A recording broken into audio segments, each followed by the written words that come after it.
Hello all, welcome back to the channel, and this video is my tour through the Aston Martin Lagonda factory in Gaydon. It gives a close perspective of some of Aston Martin's latest models, an interior view of some of the classics through a virtual reality system, and of course the latest DB12. Not to mention seeing some of the James Bond specials, including the official DB5 and many others, including the one and only Aston Martin DB10. First up, taking a walk around the car park and of course the outside of the factory, observing some of the new DB12s. Let's listen to this one.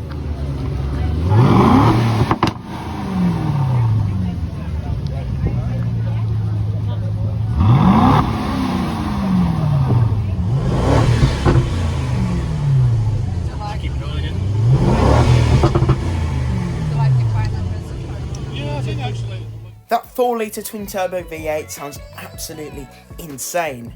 Let's hop into this Vantage Roadster V12. It looks insane inside. It's very different to the normal one with the nice bucket seats, the wing, and of course the V12 badging inside. Now we're hopping inside of the F1 Edition Vantage Roadster. It certainly looks the part compared to the coupe. I think it looks just awesome. And it also has the F1 badging, of course. But it definitely sounds better than the DB12. Let's take a listen now.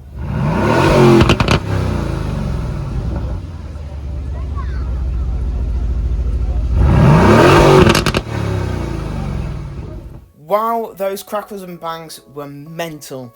Now let's take a look at this Valhalla. This car to see in person is mind-blowing. It's completely different to seeing it in the videos, just like this Valor and of course the Aston Martin bike and the DBR22. These cars are mind-blowing to be able to see in person. It's such a privilege that we get in the modern world. I'm sure there's plenty of these on the road now for people to see in and around the streets of places like London. The Valkyrie Spider was potentially the most mind-blowing car to see, however the Valor definitely comes in second. Doing this voiceover, I am lost for words and what to say. This experience was completely different to anything I had ever done before. Even had the opportunity to sign an Aston Martin DBX, allowing people to know where to subscribe to Flynn Bellamy Cars. That's just below this video. Make sure to hit the like button. Also, drop a comment if you're enjoying. Let's carry on with the video. And of course, now continuing the tour through the corridors of the Aston Martin factory, the Vantage, the DB12 and the DBS. This factory was mind-blowing. It's not just a factory, it pays a lot of tribute to Aston Martin's history through the corridors. They are very proud of the brand that they have built, and I think it's very important for the whole audiences of this video to realise that Aston Martin are more than just a car manufacturer. They've got so much history, and they've got a lot of history with James Bond, of course, as everybody knows with the movies, and we'll come into that soon with a very cool old DB5 and some other unique Bond cars, which we'll get to just in a minute. But at this point, I'd like to say a huge thank you for 1.5 million views on the channel. I would really hope that I can achieve around 2 million for the end of 2025, if not more, and definitely want to achieve 2,000 subscribers. Currently, we are just past 1,600. And coming up next is what I believe to be one of Aston Martin's DB12 test cars, one of the test mules, and I think this is really cool to see because nobody ever gets to see these in the factory.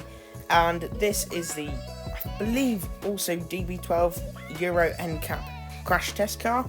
Here is the VR that I was talking about. This is inside the new DB12, and I believe the DB5 is here as well. Yes, the DB5 is very cool to see inside. Here is the DBS 770 Ultimate. Ultimately, the coolest car Aston Martin have ever made in my perspective. I think it's very awesome, that V12. Anyway, further along the production line you can see the cars being assembled, and just looking back to the October of 2023 when I visited the factory and filmed this video. I'm sorry it didn't come out earlier, by the way, but I just think looking back at this time compared to Aston Martin now, they've brought out so many more awesome cars, including the Valiant and the new Vanquish, which I think is a very worthy replacement to the DBS Superleggera. And I also greatly applaud and thank Aston Martin for not moving into the hybrid electric game just yet, because, of course, we want to keep these hypercars, these supercars, to be the high performance, raw, natural being that they are, without the interference of electric and hybrid systems that almost remove some of the purity, some of the natural form of a sports car from them. Although the same cannot be said for Bentley, who have gone to a hybrid system in the latest Continental GT. And they've also got rid of the W12, you know, big mistake there. The W12 was what made the Continental GT such an iconic car. Here is some of the very cool heritage Aston Martins. I believe this is a Zagato. I think it looks very cool, and to be able to experience one of these cars one day would be a great thing for me, because look at it, very unique, very special. And here is the DB5. Wow, oh wow. This isn't the James Bond one, that's coming up in just a minute. I believe this is an old Vantage, but I'm not 100% sure. Again, with these older models, I'm not fully clued up on which ones they are, but all I know is every individual one of them is so cool. And this one is the real James Bond one, BMT 216A. And again, the privilege to be next to these official Bond cars is so cool. These cars, of course, equipped with the guns on the bonnet. These DBSs look very, very nice. And this DB10, of course, which wasn't made as a production car, only for Bond. Now let's listen to the latest DBS.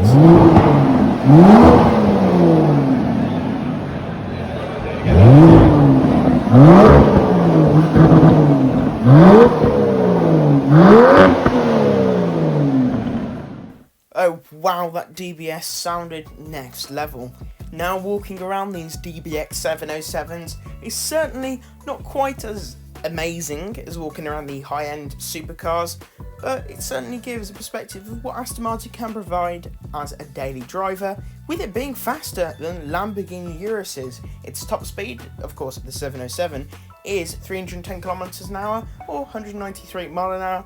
It can achieve 0 to 60 in just 3.1 seconds, and I think that is very impressive for a non-hybrid, non-electric SUV. Now, getting ready to leave Aston Martin, we take a final glance back at the V12 Vantage and, of course, this amazing Aston Martin race car. Having the opportunity to go inside as well is also awesome. Walking around the car park, there is a GR Supra, and I think this car's pretty cool, but not as good as the Z4. Here's a very old Aston Martin convertible. Not sure which model, let me know down below, but looks very cool anyway. A DB11 Volante, parked next to a Mercedes-AMG C43 Cabriolet. I think, personally, I'd choose a C43, but I'm a bit weird. This is a Dodge Challenger RT, pretty rare for the UK, but also pretty cool. Now, it's finally time to leave Aston Martin. I hope you enjoyed this video. Make sure to leave a like and subscribe, and I'll see you in the next one. See you guys next time.